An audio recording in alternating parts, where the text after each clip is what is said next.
et bienvenue parmi les Digital Doers, le podcast de ceux qui font le e-commerce.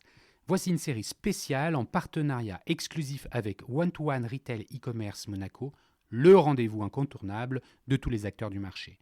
L'objet de ce hors-série s'inscrit dans les circonstances bien particulières du Covid-19. L'idée est de donner la parole aux retailers et aux fournisseurs de solutions pour les interroger sur l'impact business du coronavirus, ses conséquences en matière d'exécution des opérations et enfin ce que cette crise va probablement changer structurellement pour eux. 3 courtes questions qui sont répondues par téléphone, confinement oblige, pour un témoignage de 10 minutes environ. Donc veuillez excuser la moins bonne qualité sonore de cette interview. Bonne écoute à tous, toujours sans coupure.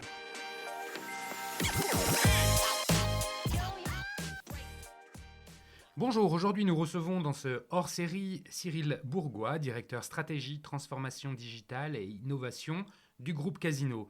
Alors bonjour Cyril, la première question porte bien évidemment sur le groupe Casino, acteur majeur de la distribution alimentaire en France.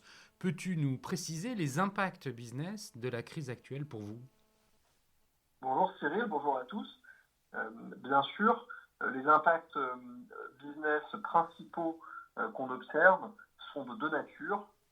La première, c'est une croissance supérieure à la normale dans nos enseignes alimentaires, qui s'explique par un report de la consommation alimentaire vers la consommation à domicile.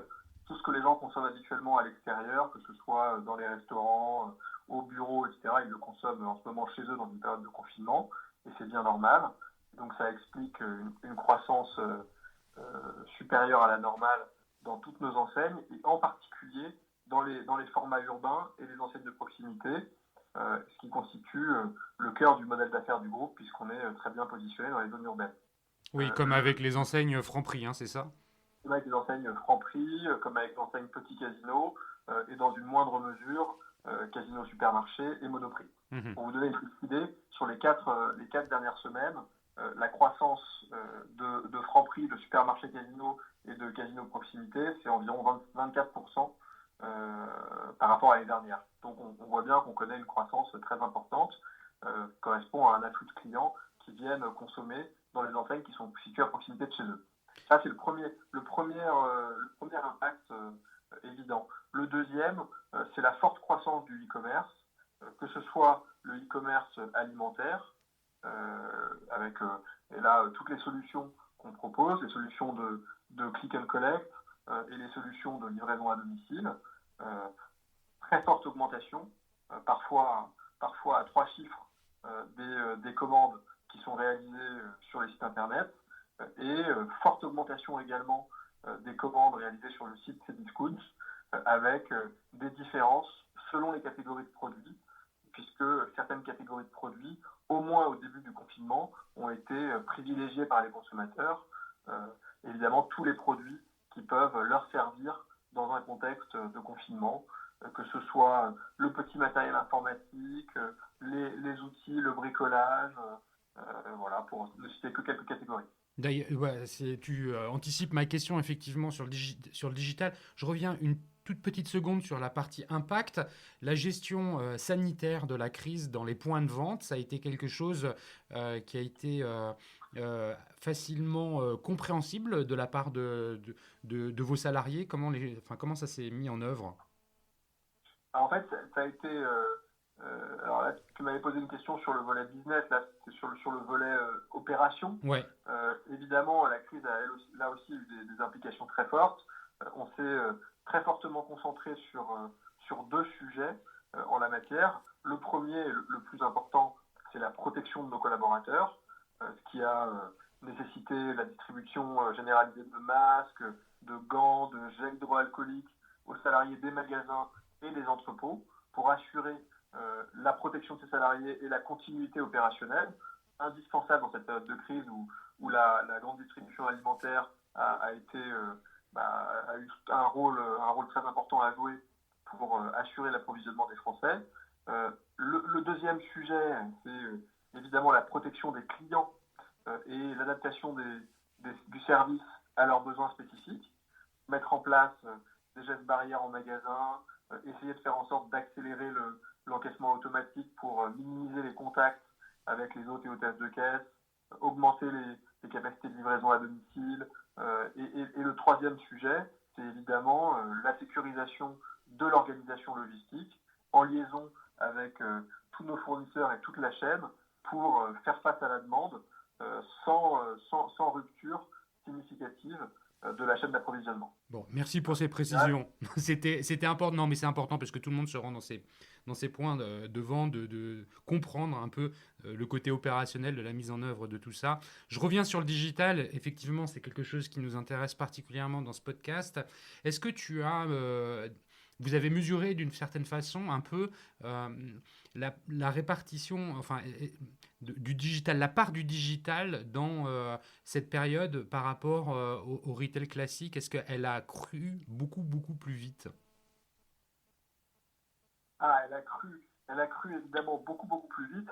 Je peux vous donner un chiffre assez marquant pour ne pas vous abreuver de chiffres, mais par exemple, Cdiscount, depuis début avril, connaît une croissance de son volume d'affaires de l'ordre de 40%. Tout confondu, au global. Tout confondu, avec un assortiment qu'on a essayé d'adopter le plus possible aux besoins des clients sur le domaine alimentaire et aux besoins des clients, donc les produits essentiels, sur l'offre alimentaire. Et les enseignes alimentaires du groupe connaissent des croissances très très fortes, ce qui d'ailleurs les soumet opérationnellement à une forte pression et ce qui a nécessité, comme je le disais, de s'adapter pas mal. Donc les chiffres pendant cette période en tout cas, sont vraiment impressionnants et le confinement aura donné l'occasion à un certain nombre de Français qui n'achetaient pas leurs courses, en tout cas leurs courses alimentaires sur Internet, de le faire, et ça va probablement accélérer le déploiement du e-commerce alimentaire en France, mais aussi dans d'autres régions du monde. Parce que c'est quoi le dispositif existant en fait au sein des différentes enseignes alimentaires que tu as citées tout à l'heure? Qu'est-ce qu'il existait en matière de livraison, de services de livraison? Tu parlais de click and collect ou de services à domicile. Est-ce que ce dispositif existant, en fait, il était suffisant? Il a fallu le gonfler? Est-ce qu'il faut en fait le compléter? Quelle leçon tu tires? En fait, on avait la chance d'être assez bien préparé, mais il a fallu compléter pour un temps d'enseignants. La réponse est différente selon les enseignes du groupe. Au sein de l'enseigne Casino, géant Casino supermarché, on a privilégié le développement du drive, ouais. Donc du click and collect, et on a augmenté le nombre de magasins dans lesquels on propose cette solution de click and collect pour faciliter la vie de nos clients et répondre à la demande. Chez Monoprix, les clients, via monoprix.fr, peuvent se faire livrer à domicile. Et donc là, ça a été un défi logistique et opérationnel pour répondre autant que possible à l'afflux de demandes, parce que il a fallu mettre en place le plus de disponibilité possible. On a fait face à des saturations de créneaux, etc. Donc on a essayé de répondre opérationnellement le mieux possible. S'agissant de Monoprix, je signale qu'on a, pendant le confinement, lancé, alors dans une version bêta test, le partenariat avec Ocado, qui rentrera pleinement en vigueur dans les mois qui viennent, et qui permettra d'augmenter encore la capacité de livraison de Monoprix, ce qui est important dans cette période où on pense que les Français durablement vont davantage faire leurs courses alimentaires en ligne. Et enfin, s'agissant de Franprix, Franprix avait, il y a quelques années, lancé une application et a tout récemment lancé un site internet qui permet de faire des commandes en ligne et d'être livré chez soi avec ce qu'on appelle un picking qui est fait dans le magasin situé à proximité de chez la personne avec une promesse de livraison très courte, comprise entre 30 minutes et 1 heure. Donc ça veut dire qu'en fait le client passe commande sur le site de Franprix, il y a une société de livraison qui vient faire le picking dans le magasin qui a préparé la commande pour l'apporter au client, c'est comme ça qu'on comprend? Non, c'est un peu différent. En fait, le client passe commande sur le site de Franprix ou sur l'application Franprix. Le magasin s'occupe de préparer la commande et il y a effectivement une société de livraison qui assure le dernier kilomètre. Très bien. Et entre guillemets, drive piéton, c'est une option qui fonctionne chez vous? Oui, et d'ailleurs, on l'a vu se développer, même si la façon dont le groupe s'était développé principalement en termes de drive était le drive voiture classique. Bien sûr. Alors, on voit bien que pendant cette période de confinement qui, bon, commence à toucher à sa fin, mais malgré tout, on a entendu aujourd'hui Édouard Philippe nous donner des indications sur la façon dont ce déconfinement va se passer. On n'est pas complètement sorti du concept. Il y a un grand nombre de changements qui ont été mis en place, enfin qui ont été observés, des changements à la fois dans les comportements d'achat, dans l'organisation des sociétés, tu nous l'as un peu évoqué.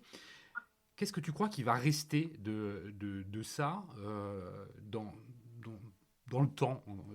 Qu'est-ce qui va perdurer? Alors, je pense qu'il y a plusieurs choses qui vont perdurer, même si évidemment il faut prendre des pincettes puisqu'il s'agit d'un exercice prospectif. La première chose, comme je le disais, c'est que certains clients, certains consommateurs ont découvert la possibilité de faire les courses en ligne et vont nécessairement s'y habituer, puisque c'est quand même au moins de temps en temps assez pratique. Mhm. Donc on pense que l'effet du confinement, le premier effet du confinement, ce sera d'accélérer le e-commerce alimentaire. Et ça tombe bien puisque depuis des années maintenant, on essaye de s'y préparer et c'est précisément cette année qu'on lance le partenariat avec Ocado qui, de notre point de vue, va largement changer la donne avec une qualité de service qui sera très très importante et appréciable pour les consommateurs. Tu peux nous en dire deux mots justement sur cette qualité de service avec Ocado? Oui, alors en fait, Ocado dispose d'une solution technologique qui lui permet de garantir la disponibilité des produits. Et donc, 99,9% des produits commandés sont disponibles. Et le reste, donc le 0,1% qui reste, est substitué par un produit très similaire avec des algorithmes Ocado qui font la substitution en fonction de ce qu'on sait du client. Et la deuxième chose essentielle, c'est que la promesse de livraison est parfaitement tenue avec des créneaux qui sont très bien respectés par Ocado, ce qui est souvent là où le bas blesse.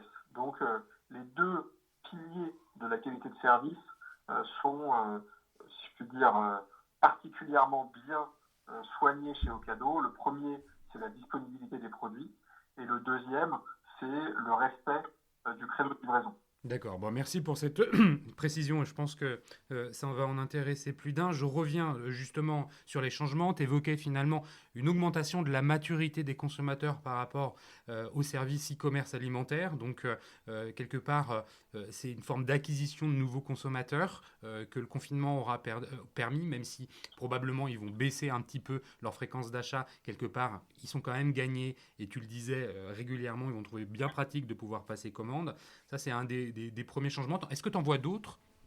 Oui, en fait, j'en vois un autre et que je pense que ça va accélérer aussi la digitalisation de nos points de vente physiques. On avait, avant la crise, mis en place un certain nombre de dispositifs pour accompagner, enfin faciliter la vie des clients dans les magasins, notamment via les applications mobiles des enseignes du groupe. Par exemple, citer l'application Casino Max, qui est l'application fidélité des enseignes Casino, et qui permet notamment aux clients de recevoir directement sur leur application des promotions personnalisées, d'utiliser leur téléphone quand ils sont dans le magasin pour payer via leur smartphone, ou d'utiliser le téléphone pour scanner les produits, et payer dans l'application et passer par un portique sans avoir besoin de passer par une caisse traditionnelle. Comme une douchette, quoi. Ça, Exactement. Ça, c'est un usage qu'on voit se développer, qui a été renforcé par la crise, évidemment, parce que sur un plan sanitaire, c'est une forme de réponse enfin, une sorte de réponse relativement adaptée. Et donc là aussi, on a la conviction, et d'ailleurs on l'observe dans les chiffres ces dernières semaines, que ça va monter en puissance et que le consommateur va de plus en plus utiliser les outils digitaux quand il sera dans le magasin. Donc je dirais que c'est la deuxième évolution comportementale à laquelle on s'attend. À la fois accélération du e-commerce en ligne et accélération de la digitalisation de la relation avec le client qui continue à venir dans les magasins. Super passerelle vers la dernière question que je voulais te poser, justement, ce nouveau consommateur, euh, comment vous l'appréhendez? Est-ce que vous arrivez euh, à avoir de nouveaux besoins? Tu as des éléments de réponse que tu viens de nous donner par rapport finalement à l'utilisation du smartphone, des contraintes sanitaires, mais en quoi, de façon plus profonde, sa relation à l'acte de consommation a-t-il changé? C'est une très belle question je vais faire une réponse qui est toute personnelle puisque il est encore un peu trop tôt pour en tirer les conclusions. On a évidemment beaucoup de données disponibles sur le comportement de nos consommateurs qu'on essaye d'analyser au mieux pour percevoir en amont des tendances. Là, après quelques semaines de confinement, il est encore trop tôt pour tirer des conclusions réellement pertinentes. Mon sentiment, c'est que la période de confinement va probablement amener un certain nombre de consommateurs à s'interroger sur leur mode de consommation, sur ce que constituent les produits essentiels, etc. Ce qui, au fond, était déjà une tendance qu'on observait pré-confinement avec la hausse de avec l'émergence des produits bio, du vrac, du bien manger, etc. Et probablement une tendance à accorder une place plus importante aux produits sains, aux produits bio, aux produits locaux, quitte à augmenter légèrement la part du budget alimentaire dans son budget global. Je pense que la période qu'on vit actuellement va très probablement renforcer ces tendances qu'on observait déjà avant la crise. L'autre point, et ça c'est plus difficile à dire ex ante, c'est que le consommateur français s'est aussi rendu compte de l'importance de la chaîne d'approvisionnement, de la consommation française, des produits locaux, etc. Et peut-être que la crise sanitaire qu'on a connue va entraîner un retour un peu plus fort, parce qu'on l'observait déjà, à la consommation locale, si je puis dire. Mmh. Et le troisième point dans le changement de mode de consommation, c'est qu'on voit que la crise actuelle accélère la déformation des formats. Déjà avant la crise, on voyait que les formats de proximité, les formats Ce que tu veux dire, c'est que les petites surfaces de centre-ville, quelque part, sont en train de regagner un peu de couleur par rapport aux gros hubs de banlieue, quoi. Exactement. Parce que, au fond, ils présentent, cette petite surface, elle présente beaucoup d'avantages. La proximité, évidemment, la possibilité de connaître le client, un achat qui est, au fond, plus personnalisé que l'achat plus impersonnel dans une très grande surface. Mmh. Et ça, je pense que c'est... Bon, on le voit évidemment pendant la période de confinement, parce que les gens se déplacent beaucoup moins et plus près de chez eux. C'était une tendance qu'on observait déjà avant le confinement, la bonne santé de ces formats-là. Et je pense que la période de confinement va accélérer cette tendance. Et en tout cas, c'est l'une des convictions du groupe Casino, et c'est la raison pour laquelle on concentre nos efforts sur ces formats. Bah écoute, c'est un beau mot de la fin finalement, les centres-villes qui vont se trouver encore davantage redynamisés. On a longtemps entendu la mort des centres-villes. Finalement, il y aura peut-être un effet de balancier qui va être positif pour les commerces de proximité en centre-ville. Merci beaucoup Cyril pour la qualité de cet échange. Merci vraiment sincèrement de nous avoir livré des éléments d'analyse, de compréhension de ce que peuvent être les impacts et la conséquence du Covid-19 sur un groupe comme Casino, qui à la fois regroupe des enseignes alimentaires, mais aussi très digitalisé avec ses discounts. Merci à vous tous qui écoutez les Digital Doers dans cette période de confinement. Merci à Comexposium, l'organisateur de l'événement One-to-One Retail e-commerce de Monaco, d'avoir permis à mes invités et aujourd'hui à Cyril Bourgois de prendre la parole et partager leurs témoignages avec nous. Si vous souhaitez m'envoyer des messages, vous pouvez le faire au travers du site lesdigitaldoers.com. Merci, au revoir.